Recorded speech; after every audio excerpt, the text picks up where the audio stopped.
Update: Coworker cut my hair after saying my hair would look great shorter. Original post: I work remote, and thus I can do whatever I like with my clothes and hair. I love it, even though I'm a bit new to it. We have an office in my city where we have events, and some non-remote workers are based there. My coworker Terry works remote, and we meet every Thursday morning to interface for projects that cross over our departments. Since I've met him, he has always had comments on my hair and clothes, but it's whatever. He often says that my big curly hair would look a lot better short, and even showed me a photo of his wife, who has hair like mine but wears it really short. I just don't like my hair short. Sue me. So I just go, not for me, I'm afraid. We have a holiday party next week, so I volunteered to help set it up. Not because I'm some great nice person. Mind you, I get paid extra and get extra vacation days, and the Caribbean is calling me LOL. Terry is also helping. He had some scissors and showed us with aluminum foil how cutting it can make scissors sharper. He kept saying, "It cuts so smooth," and kept cutting random stuff. And then he grabbed some of my hair and cut it. It was me, him, and his teammate, and it quickly escalated. HR, of course, was notified. He says he didn't mean to, but just got wrapped up in it and let his intrusive thoughts win. He says he's on the spectrum and he's incredibly sorry. A coworker told me he is saying I must hate him and that he's been depressed since. HR is pulling me into a meeting tomorrow, and per our policy, they explicitly say what the meeting is about, what my thoughts are, and how I would like to move forward. I know I don't want to see this guy if I can help it, and I do want the cost covered for my stylist appointment. I don't really want police involved. My hair goes past my butt, and he cut right at my hip, so it was a good chunk. I'm angry, and I usually want to believe the best in people, but I don't want to here. I mean, it's freaking nuts. And everyone is saying how insane it is, and that he's a bit of a goofball but overall just excitable and sweet. I guess my question is, how do I even handle this? What do I ask for reasonably, and what is my rage and anger speaking? I'm so upset, but I can't talk to anyone else about it because my family and friends would just want me to go scorched earth. Now for the top comments before reading the updates. Premeditated on his behalf. See, that's what I'm worried about. It just feels like too much of a coincidence. I'm sorry this happened. As a person of color with very curly hair, how did you grow your hair long enough to make it to your butt? I don't think I've ever seen that before. Typically, our hair will break long before that. This potentially adds a new level of messed up to what this guy did. I'm black on both parents' side and part indigenous on my mother's side. I didn't want to mention in the post because I didn't want to run on the assumption this was racist, mostly because if it is, this is a whole other beast and I hate confrontation. What he did is actually a criminal offense, as it would constitute battery, I think, or maybe assault? I imagine if you wanted to go scorched earth, he would be sacked. And if you went the other way and played it off, he might be given a first and final warning. I don't think your company would pay or can make him pay for a hairdresser, but you could report the incident to the police. Exactly. The fact that he physically altered your appearance without consent makes it a clear violation, no matter his intent or personality. It's not something to just brush off because he's seen as a goofball. You have every right to escalate this, and HR needs to take it seriously. Now for the first update. I'm at a pub near HQ enjoying a beer, because I am off for the rest of the day in Cannes. I went into the HR meeting, and it went like this. I took a lot of advice from your comments, and also broke down and explained everything to my mom, best friends, and of course my partner. All were livid, but I got good advice from them as well. So how about that Crown Act? Also, in my state, this is a huge deal both locally and federally. So I had further confirmation I wasn't overreacting by being rattled and pissed.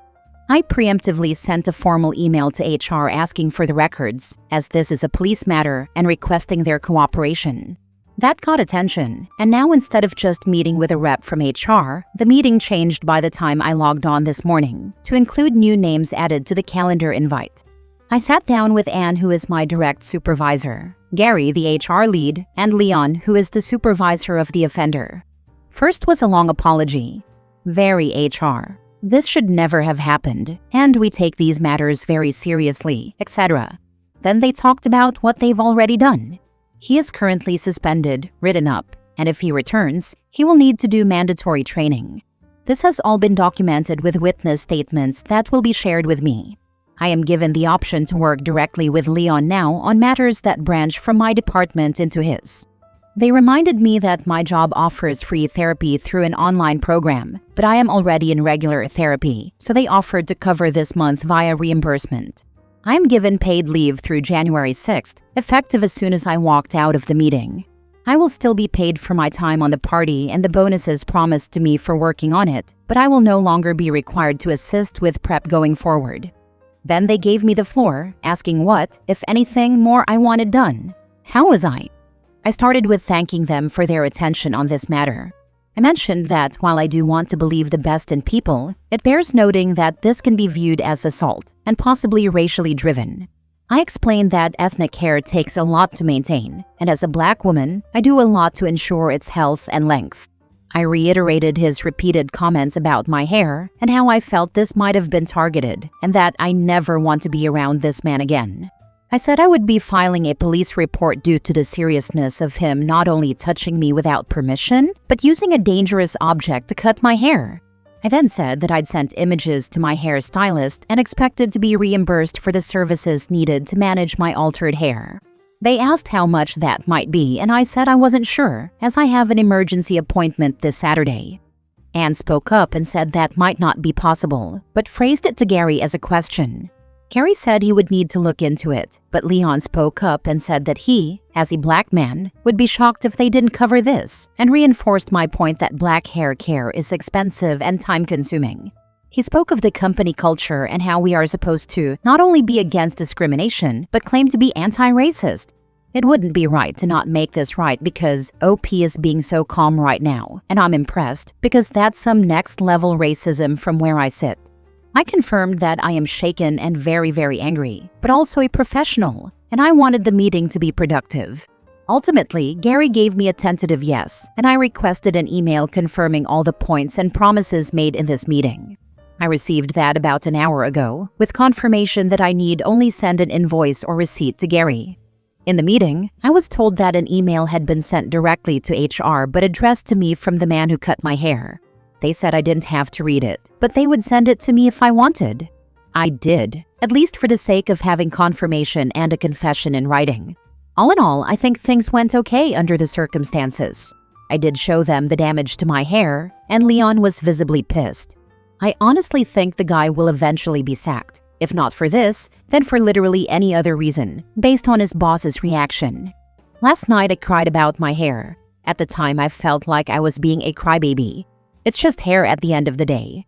But it occurred to me that it's a big part of me and my identity, and it connects me to my indigenous roots. I said that in the meeting too, but it's just heartbreaking. Nothing is undone. My stylist said based on the photos, I will need to at least trim a bit off the bottom. A commenter suggested a smile shape, so I suggested it to my stylist. We'll see. My mom, who is easily the best mom in the world, texted me right before my meeting ended to ask how it went, and I told her everything I told you all. She said she was proud of me for standing up for myself and urged me to alert the police. So I will. She wants me to sue also, but is only lightly suggesting it. It just sounds stressful, and this was already traumatic, so I think I'll worry about that after the holidays. Now I have a lot of time to burn. I'm not used to having no work. I used to work multiple jobs, side hustles, all that. But after I got this job, the pay and benefits are great, and I now make enough to live comfortably without fear of being short on rent or skimping on the food budget. That's why I put my all into it. I've been commended multiple times already, and if I do say so myself, I'm a great employee. It was nice to have that reflected back, but I have to admit, I'm still angry. I also feel some sort of way about Anne in the meeting.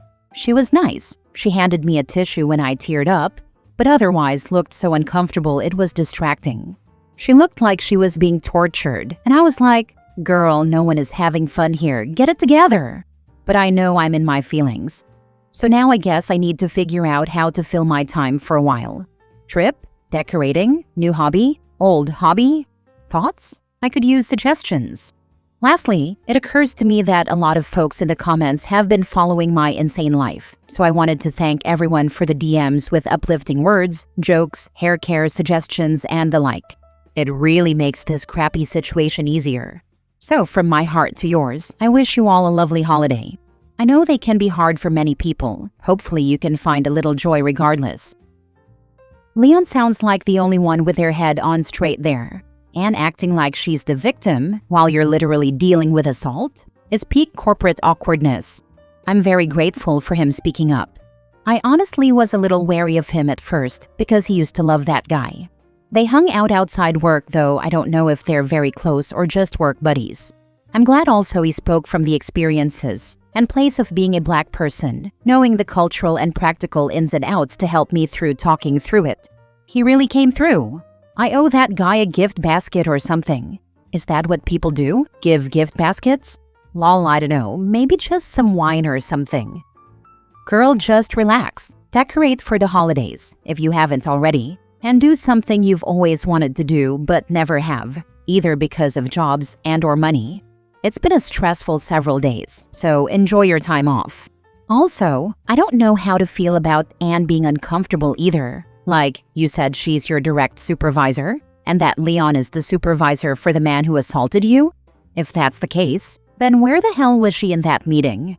Why was Leon advocating more for you than she was? It definitely feels like she didn't have your back in there, which is kind of icky. I mean, maybe an explanation could be if she's young or white or new, that maybe she was nervous about speaking up. But again, if that's the case, then why is she in a supervisory position? Weird vibes. So I'm glad they gave you the time off, so that you don't have to be around her for a while. Right? I was pretty let down. Anne is white, I think, but has an adopted kid who is Black, so I was confused. We bonded because when I first joined, she said she was fairly new there too. She'd been there for like 4 months before I came along, and then randomly asked me about black hair because she has no clue, and her daughter's hair is a mystery to her. I gave her links to my stylist's YouTube that has tutorials and such, and my stylist's info. So I was like, girl, where are you? It's so frustrating. She's normally quite vocal and is a huge anti-racism poster on her socials. Her partner is a person of color too, just not Black. Ugh. Edit/mini update. I wanted to quickly update now that the day is over. I spent most of my day doing things that bring me joy. I randomly went to the museum, had an espresso martini, etc. But first, I finished moping at the bar I was at and reported it to the police. It was stressful, but I wanted it out of the way, as my lawyers strongly suggested I do so now in the event that I sue later. I did check my email and read his email to me that was funneled through HR. There's a very clear admission of what happened. He had very odd reasoning and repeated intrusive thoughts, and noted he is on the spectrum. He also mentioned that remote work saved him because he's awkward and just wants to be friendly, but admits he took things too far. Last story. My grade 1 teacher tried to tell my mom I never did homework. I struggled in grade 1 a bit for whatever reason. Being moved into a new class twice in the first 2 months might have had an effect, especially with learning to read. My mom ended up putting big labels on everything in our home to help me out. I still distinctly remember refrigerator being one of them. So anyway, at that grade at that school, parents had parent-teacher meetings twice a year for the parents to find out from the teacher how the kid is doing, where they need help, etc. At one of these, my teacher told my mom that she was very concerned and disappointed in my progress. She claimed something like I couldn't write any letters of the alphabet at all yet or something. Side note, apparently mom was told that it will be fine as long as OP can read and write by grade 5. The teacher then told my mom that I had never handed in a single piece of completed homework. The homework mostly being activities to practice writing letters. They were all in a single thin-ish book we were given at the start of the year. My mom was confused. She was sure I'd been doing the homework. The teacher was adamant, no, I had done none of the homework. My mom said, well, can we have a look now? I can see you have the homework books on your desk here now. Can we pull out OP's and see where the problem is? They pulled mine out of the pile and opened it up. Not only was every single page completed that should have been, but each page had been set out with space for the parent's signature to show they had seen that the page was completed, and the teacher's signature to show when they reviewed the homework that had been handed in. Obviously, the work had been handed in. The teacher had the book on her desk. Every page also had my mother's signature. Not a single page had my teacher's signature. I think ultimately there were several reasons my mom decided she had to go ahead and teach me to read entirely herself. P.S. After this teacher and everything in our house getting labeled, my reading level was always several years ahead of my age level. So I guess I'd recommend the label approach to helping your kid learn to read and write. Was it incompetence, or did she have some kind of motive? No idea. It could even be she didn't remember me enough to know which child she was talking about. There was, to my knowledge, never anything else that happened to indicate it might have been malicious. My mom also had to teach me to read. In kindergarten, the teachers had this weird idea that the bigger kids were more advanced than the smaller ones. I'm both small and disabled, so they didn't even try to teach me because they thought I wouldn't get it. My very non-confrontational mother actually went to the teacher and demanded the teaching material. Over spring break, she sat me down and taught me to read. When I got back, they tested all the kids. They would then bring them to the principal, and they would check it and say something like, "Oh, you can read 20 words. That's good." When my turn came, the principal looked at the paper and with a voice of utter shock said, "You can read 60 words? I now write for a living." I am a survivor of a social experiment that was conducted in several states during the 1960s.